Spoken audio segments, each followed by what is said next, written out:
wabarakatuh. Perkenalkan, nama saya Rizpianti, mahasiswi Universitas Surya Kencana Cianjur, program studi Teknik Informatika, yang saat ini sedang melaksanakan MBKM Merdeka Belajar Kampus Merdeka, yaitu pertukaran mahasiswa dengan Fakultas Hukum Universitas Surya Kencana Cianjur. Di video kali ini saya akan mereview materi mata kuliah Hukum Pidana Lanjut yang telah disampaikan oleh Ibu Profesor Dr. Hajaheni Nuraini SHMH beserta asistennya Bapak Dr. M. Rendi Aridayandi SHMH. Baik, kita langsung saja ke pembahasannya. Di pertemuan ke-6 ini kita membahas mengenai bab 3, yaitu tentang perbarengan atau gabungan tindak pidana, atau dalam bahasa Belanda disebut semenloop atau konkursus. Di bab ketiga ini kita membahas mengenai pengertian perbarengan atau gabungan tindak pidana atau konkursus atau semenloop. Kemudian yang kedua membahas pengaturan perbarengan atau gabungan tindak pidana, dan yang ketiga membahas sistem pemidanaan. Yang pertama yaitu pengertian perbarengan atau gabungan tindak pidana atau konkursus atau semenloop. Dalam KUHP tidak ditemukan definisinya, tetapi dari rumusan pasal-pasalnya dapat disimpulkan. Yang pertama yaitu seseorang dengan satu perbuatan mengakibatkan beberapa pidana yang dilanggar. Orangnya satu, tindak pidananya satu, tetapi aturan yang dilanggarnya lebih dari satu. Nah, ini disebut konkursus idealis. Atau juga seseorang dengan beberapa perbuatan mengakibatkan beberapa aturan pidana dilanggar. Dengan kata lain, gabungan beberapa perbuatan. Kemudian yang kedua, yaitu di antara perbuatan-perbuatan tersebut, hakim belum pernah menjatuhkan putusan atau vonis yang telah mempunyai kekuatan hukum yang pasti dan tetap. Dan yang ketiga, jaksa atau penuntut umum dalam melakukan penuntutan perkara tersebut harus secara sekaligus dan bersamaan. Kemudian selanjutnya yaitu ada pengaturan perbarengan. Di dalam KUHP mengatur perbarengan pidana pada buku 1 KUHP terdapat pada bab 4 pasal 63 sampai 71. Yang pertama yaitu perbarengan peraturan atau konkursus idealis diatur dalam pasal 63 KUHP. Kemudian yang kedua yaitu perbuatan berlanjut atau forgets handling diatur dalam pasal 64 KUHP. Dan yang ketiga, perbarengan perbuatan atau konkursus realis diatur dalam pasal 65 sampai 71 KUHP. Selanjutnya yaitu sistem pemidanaan. Yang pertama yaitu konkursus idealis. Konkursus idealis ini diatur pada pasal 63 ayat 1 KUHP, yaitu apabila suatu tindak pidana masuk ke dalam lebih dari satu aturan pidana, maka yang dikenakannya salah satunya di antara aturan-aturan itu. Bila pidananya berbeda, maka yang dikenakan adalah yang diancam pidana pokok yang paling kuat. Sistem pemberian pidana yang dipakai adalah sistem absorpsi murni atau hisapan murni. Artinya, pidana ringan dihisap oleh pidana yang berat, atau pidana berat menghisap pidana ringan. Dengan kata lain, hanya dikenakan pidana pokok yang terberat. Contohnya, misalkan terjadi pemerkosaan di jalan umum, maka pelaku dapat dua aturan pidana. Aturan yang pertama yaitu dipenjara 12 tahun, terdapat dalam pasal 285 tentang pemerkosaan. Dan yang kedua dipenjara 2 tahun 8 bulan, terdapat pada pasal 281 tentang kejahatan terhadap kesopanan yang berbunyi, barang siapa dengan sengaja melanggar kesusilaan di muka umum, dan barang siapa sengaja melanggar kesusilaan di depan orang lain yang hadir di situ bukan karena kehendaknya sendiri. Maka sistem absorpsi yang diambil yang terberat adalah 12 tahun penjara. Dan jika dihadapkan dengan pidana pokok yang sejenis dan maksimum yang sama, maka diambil yang mempunyai pidana tambahan yang paling berat. Dan juga pada pasal 63 ayat 2 yang mengandung adagium atau lex specialis derogat legi generalis, yaitu bila suatu perbuatan yang masuk ke dalam suatu aturan pidana yang umum diatur pula dalam aturan pidana yang khusus, maka itulah yang diterapkan.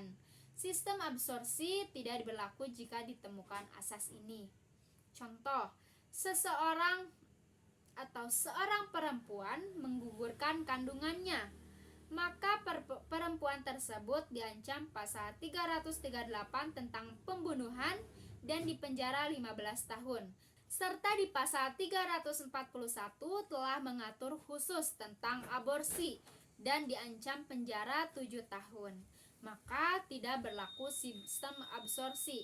Maka perempuan tersebut hanya diancam pasal 341 tentang aborsi 7 tahun penjara.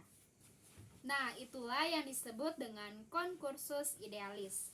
Kemudian yang kedua yaitu perbuatan berlanjut. Diatur dalam pasal 64 KUHP. Menurut pasal 64 ayat 1 berlaku sistem absorpsi, yaitu hanya dikenakan satu aturan pidana, dan jika berbeda-beda dikenakan ketentuan yang membuat ancaman hukum pidana pokok yang terberat. Kemudian pasal 64 ayat 2 merupakan aturan khusus dalam pemalsuan dan perusakan mata uang, serta pasal 64 ayat 3 merupakan ketentuan khusus dalam hal kejahatan-kejahatan ringan yang merupakan perbuatan berlanjut. Apabila seseorang melakukan beberapa perbuatan atau kejahatan atau pelanggaran dan perbuatan itu ada hubungan sedemikian rupa sehingga harus dipandang sebagai satu perbuatan berlanjut. Dalam MPT atau Memory Van Tolleting, kriteria perbuatan-perbuatan itu ada hubungannya sedemikian rupa sehingga harus dipandang sebagai satu perbuatan berlanjut. Yaitu harus ada satu niat, kehendak atau keputusan, serta perbuatan-perbuatannya harus sama atau macamnya. Tenggang waktu di antara perbuatan-perbuatan itu tidak terlalu lama. Sistem pemberian pidana bagi perbuatan berlanjut menggunakan sistem absorpsi, yaitu hanya dikenakan satu aturan pidana terberat, dan bila mana berbeda-beda maka dikenakan ketentuan yang memuat pidana pokok yang terberat. Pada pasal 64 ayat 2 merupakan ketentuan khusus dalam hal pemalsuan dan perusakan mata uang, sedangkan pasal 63 ayat 3 merupakan ketentuan khusus dalam hal kejahatan-kejahatan ringan yang terdapat dalam pasal 364 pencurian ringan, kemudian 373 penggelapan ringan, 407 ayat 1 perusakan barang ringan yang dilakukan sebagai perbuatan berlanjut. Kemudian yang ketiga, concursus realis atau gabungan beberapa perbuatan. Diatur dalam pasal 65 sampai 71 KUHP yang berbunyi terjadi apabila seseorang melakukan beberapa perbuatan dan masing-masing perbuatan itu berdiri sendiri sebagai suatu tindak pidana atau perlu sejenis atau tidak perlu berhubungan. Ada beberapa sistem pemberian pidana bagi concursus realis, yaitu yang pertama, pidana pokok sejenis apabila berupa kejahatan yang diancam dengan pidana pokok sejenis, maka hanya dikenakan satu pidana dengan ketentuan bahwa jumlah maksimum pidana tidak boleh melebihi dari maksimum terberat ditambah sepertiga. Contohnya misalkan si Udin melakukan 3 kejahatan yang masing-masing diancam pidana penjara 4 tahun, kemudian 5 tahun dan 9 tahun. Maka 1/3 dikali 9 tahun sama dengan 12 tahun penjara. Kemudian jika si Udin melakukan 2 kejahatan yang diancam dengan pidana penjara 1 tahun dan 9 tahun, maka berlaku 1 tahun ditambah 9 tahun, maka hasilnya 10 tahun penjara. Tidak dikenakan 9 tahun ditambah 1/3 dikali 9 tahun, karena 12 tahun melebihi jumlah maksimum pidana 10 tahun. Kemudian yang kedua, pidana pokok tidak sejenis apabila berupa kejahatan yang diancam dengan pidana pokok yang tidak sejenis. Maka semua jenis ancaman pidana untuk tiap-tiap kejahatan dijatuhkan, tetapi jumlahnya tidak melebihi maksimum pidana terberat ditambah sepertiga. Sistem ini dinamakan sistem kumulasi diperlunak. Misalkan si Budi melakukan 2 kejahatan yang masing-masing diancam pidana 9 bulan kurungan dan 2 tahun penjara, maka maksimum pidananya adalah 2 tahun ditambah 1/3 dikali 2 tahun. Maka hasilnya yaitu 2 tahun 8 bulan. Karena semua jenis pidana harus dijatuhkan, maka hakim misalnya memutuskan 2 tahun penjara 8 bulan kurungan.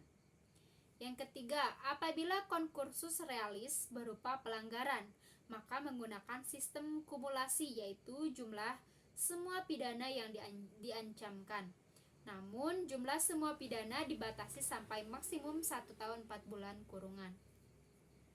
Yang keempat, apabila konkursus realis berupa kejahatan-kejahatan ringan, yaitu pada pasal 302 ayat 1, penganiayaan ringan terhadap hewan, dan 352 penganiayaan ringan, 364 pencurian ringan, 373 penggelapan ringan, dan 482 tentang penuduhan ringan.